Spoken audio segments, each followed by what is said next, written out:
তো জয় হিন্দ ভিউয়ার্স, কেমন আছো সবাই? আশা করি সকলে ভালো আছো। তো অগ্নিবীর ক্লার্ক, আর্মি ক্লার্ক কি কি রকম হয়, কি প্রসেস আছে, এ টু জেড ইনফরমেশন তোমরা চেয়েছিলে। তো এই নিয়ে আমি ভিডিও নিয়ে আসলাম। আশা করছি ভিডিওটা প্রথম থেকে যদি শেষ পর্যন্ত দেখো, আর্মি ক্লার্ক, অগ্নিবীর ক্লার্ক নিয়ে কোনো প্রশ্ন থাকবে না। এ টু জেড আমি ডিটেলস তোমাদেরকে বলে দেওয়ার চেষ্টা করব এবং আমার রেজিমেন্টে এখন অগ্নিবীর ক্লার্ক যারা আছে তাদেরকে কি কাজ করতে হচ্ছে, কেমন হচ্ছে, সেসব নিয়েও আলোচনা করব। ভিডিওটার সঙ্গে থাকো। তো দেখো, selection process, age limit, height, weight কি রকম আছো তোমরা কম বেশি জানো, তবু আমি পুরো বিষয়টাকে নিয়ে আলোচনা করব। তো দেখো, হাইট যেটা, সেটা তোমরা সকলে জানো যে ক্লার্কে হাইট কম লাগে, জিডিতে হাইট বেশি লাগে। তো ক্লার্কে তোমার 162 সেন্টিমিটার হাইট লাগে। চেস্ট যেটা বুকের ছাতি, সেটা নর্মাল 77 সেমি এবং 5 সেমি ফুলাতে হয়, দিয়ে সেটা তোমার 82 সেমি হয়। তো এটা তোমরা চেক করবে। এবং ওয়েট যেটা, ওজন, এটাতে ওজন খুব একটা ম্যাটার করে না। 50+ হলে ওজনেও পাস করিয়ে দেয় এখনো পর্যন্ত রেলিতে যেটা হয়।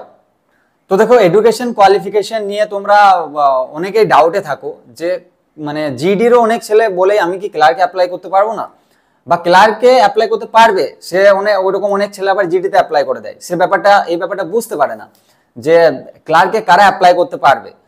তো দেখো, আমি এটা পুরো তোমাদেরকে ক্লিয়ার করে দেবো যে ক্লার্কে অ্যাপ্লাই কারা করতে পারে, রেজাল্ট কি কেমন থাকতে হয়। দেখো, প্রথম হচ্ছে 10+2 অর্থাৎ 12 তোমাকে পাস হতে হবে। তোমার ব্যাকগ্রাউন্ড আর্টস হলেও চলবে, সায়েন্স হলেও চলবে, কমার্স হলেও চলবে, ঠিক আছে। অনেকজন বলে স্যার আর্টসের ছেলেরা ক্লার্কে অ্যাপ্লাই করতে পারে না, ঠিক আছে। আর্টসের ছেলেরাও ক্লার্কে অ্যাপ্লাই করতে পারে। এবার কিভাবে সেটা তোমরা দেখো। তো 12 পাস হতে হবে তোমাকে, আর্টস হোক, কমার্স হোক, কি সায়েন্স হোক, কোনো অসুবিধা নেই। 60% মার্কস থাকতে হবে তোমার ওভারঅল, অর্থাৎ তোমার এইচএসে 60% নাম্বার থাকতে হবে। এবং প্রতিটি সাবজেক্টে 50% করে রেজাল্ট লাগবে। প্রতিটি সাবজেক্টে 50% করে রেজাল্ট লাগবে, যেটা তোমার জিডিতে 33% লাগে। ওটা এখানে ক্লার্কে কি হচ্ছে না, 50% করে দিয়েছে এখন, যে 50% করে রেজাল্ট লাগবে, তবে তুমি অ্যাপ্লাই করতে পারবে। এবং যেটা মোস্ট ইম্পর্টেন্ট সেটা হচ্ছে যে তোমার সাবজেক্টের মধ্যে 12তে যে তোমার যে সাবজেক্ট ছিল, সেই সাবজেক্টের মধ্যে ইংলিশ এবং ম্যাথ থাকতে হবে। তো অনেকজন বলছিলে যে আর্টসের ছেলেরা অ্যাপ্লাই করতে পারে না। দেখো, আর্টসের ছেলেরা অ্যাপ্লাই করতে পারে না এমন নয়, অনেক ছেলে আছে যারা আর্টস স্ট্রিম নিয়ে পড়ে কিন্তু ম্যাথ রাখে। আমার গ্রামের একটা ছেলে, সে ম্যাথ ভালো পারতো, এইচএসে সে আর্টস নিয়েছিল কিন্তু সঙ্গে ম্যাথ সাবজেক্ট রেখেছিল। তো এরকম অনেক ছেলে আছে। তো তোমার সাবজেক্টে ম্যাথ এবং ইংলিশ থাকতে হবে, আর সব সাবজেক্টে 50% নাম্বার থাকতে হবে, অ্যান্ড ওভারঅল তোমার 60% নাম্বার থাকতে হবে, তবেই তুমি অগ্নিবীর ক্লার্কে অ্যাপ্লাই করতে পারবে। ব্যাপারটা বুঝতে পেরেছো? আশা করি ক্লিয়ার হয়ে গেছে যে এডুকেশন কোয়ালিফিকেশনটা কি দরকার। তারপর দেখো, তারপর তোমার ফর্ম অ্যাপ্লাই হলো।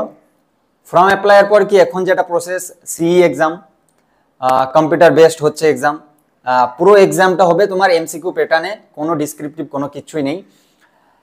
দেখো, 50টা প্রশ্ন থাকে, তোমাদের টাইম থাকে 60 মিনিট অর্থাৎ 1 ঘন্টা। প্রশ্নটা তো এমসিকিউ টাইপ হয় সেটা বললাম, এবং প্রতিটা প্রশ্নের মান থাকে 4 নাম্বার। যেটা জিডিতে তোমার প্রশ্নের মান থাকে 2 নাম্বার, 50টা প্রশ্ন থাকে 100 নাম্বার হয়, কিন্তু ক্লার্কে থাকে একটা প্রশ্নের মান থাকে 4 নাম্বার, অর্থাৎ তুমি একটা প্রশ্ন ঠিক করলে 4 নাম্বার পেয়ে যাবে।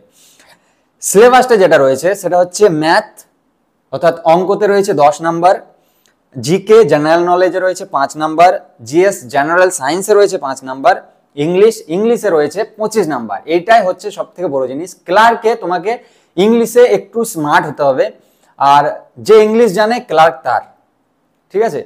তো ইংলিশে সব থেকে বেশি নাম্বার, এবং এখানেই তোমার কম্পিটিশনটা হয়। ইংলিশে 25 নাম্বার থাকে, এই 25টা প্রশ্ন থাকে, এবং কম্পিউটার সায়েন্সে থাকে 5টা প্রশ্ন, মোট হয়ে গেল 50টা প্রশ্ন। তো এর প্রতিটা মান 4 নাম্বার করে, সেটা আমি বলে দিলাম। তো দেখো, তোমার যখন কম্পিউটার বেসড টেস্টটা হয়ে যাবে, এটা হচ্ছে সব থেকে ইম্পর্টেন্ট পার্ট। তুমি রিটেন এক্সাম দিয়ে দিলে, রিটেন এক্সাম দেওয়ার পরে তোমার হবে টাইপিং টেস্ট। এখন যেটা অনেক জনই মানে বুঝতে পারছিল না যে টাইপিং টেস্টটা কিভাবে হয়, তোমরা যারা এখন কম্পিউটার শিখছো তোমরা জানো টাইপিং টেস্ট কি হয়, কিরকম ভাবে কি হয়। তো তোমার পরীক্ষা দেওয়ার পর ওখানে টাইপিং টেস্ট হবে। টাইপিং টেস্টটা কি কেমন লাগে না, 30টা ওয়ার্ড লাগে 1 মিনিটে। 1 মিনিটের মধ্যে তোমাকে 30টা ওয়ার্ড কমপ্লিট করতে হবে। এটা তুমি যখন পুরোটা প্রসেসটা কমপ্লিট করে দেবে, তারপর তুমি ডাক পাবে মাঠের জন্য, ফিজিক্যালের জন্য ডাক পাবে। অ্যান্ড ফিজিক্যাল মেডিকেল ডকুমেন্টেশন হয়ে গেল, বাস জয়েন করো, তুমি হয়ে গেলে ফৌজি। তো দেখো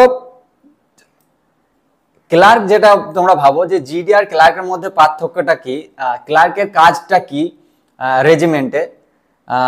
আমার ব্যাচে যে ক্লার্কগুলো ছিল, আমাদের সঙ্গে যাদের ট্রেনিং হয়েছিল, তো শেষে আমরা যখন ট্রেড করছিলাম, আমি জিডিতে আছি, তো আমরা যখন ট্রেড করছিলাম তো তাদেরকে আলাদা জায়গায় শেখানো হতো। ক্লার্ক ডিপার্টমেন্টে কম্পিউটার নিয়ে এই সম্বন্ধে তাদেরকে ক্লাস চলতো। অ্যান্ড এখন রেজিমেন্টে কি হয়, রেজিমেন্টে ক্লার্ক ছেলেরা তোমার অফিসে থাকে, অফিসে এই ফাইল নিয়ে যাওয়া আসা এবং টুকিটাকি কাজগুলো তাদেরকে দেওয়া হয়, তারা কম্পিউটারে করে, অগ্নিবীররাই করে, ঠিক আছে। এই নয় যে অগ্নিবীর বলে করবে না, অগ্নিবীররাই অফিসে থাকে, অগ্নিবীররাই করে যারা ক্লার্ক ডিপার্টমেন্টে আছে। আর ডিউটি যে ব্যাপারটা হচ্ছে যে অনেক জায়গায় যেখানে ছেলে অনেক বেশি থাকে, সেখানে হয়তো ডিউটিটা ক্লার্কদের আসে না বা কম আসে এরকম। বাট এখন যে রেজিমেন্টে ছেলে কম থাকে, সে রেজিমেন্টে অগ্নিবীর ক্লার্কে যারা আছে ডিউটি লাগে, ঠিক আছে। কমসম পার রাতে ডিউটি লেগে যায়, কিন্তু দিনে তাকে মানে কোনো কাজ করতে হয় না। জিডি ছেলেরা যেরকম কাজ করবে, কোনো কাজে যাবে টাস্কে, বাট ক্লার্কের ছেলেরা সকাল হবে, রানিং টানিং হয়ে গেল, 8টার সময় ফলিন থেকে গিয়ে তারা অফিসে চলে যাবে, তাদের ফাইল টাইল যেগুলো কাজ থাকবে সেই কাজগুলো সারবে। তো অগ্নিবীর ক্লার্ক নিয়ে আমি পুরো বিষয়টা তোমাদেরকে ক্লিয়ারলি বোঝানোর চেষ্টা করেছি। তো এরপরে যদি কোনো প্রশ্ন থাকে অবশ্যই কমেন্ট করো, উত্তর দেওয়ার চেষ্টা করব। আর যদি ভিডিওটা ইনফরমেটিভ মনে হয়, ভালো লেগে থাকে, অবশ্যই একটা লাইক তো দিতেই পারো, তাই না। অ্যান্ড আমি পরবর্তীকালে তোমাদেরকে আরও ভালো রকমভাবে ভিডিও দেওয়ার চেষ্টা করব। তোমরা যে বিষয়ে জানতে চাও, যে বিষয়গুলো ডাউট আছে, আমি তোমাদেরকে সঠিক ইনফরমেশন দেওয়ার চেষ্টা করব। তো তোমাদের কোনো কিছু জানার থাকলে অবশ্যই কমেন্ট করতে পারো। দেখা হচ্ছে পরবর্তী কোনো এক ইনফরমেটিভ ভিডিওতে।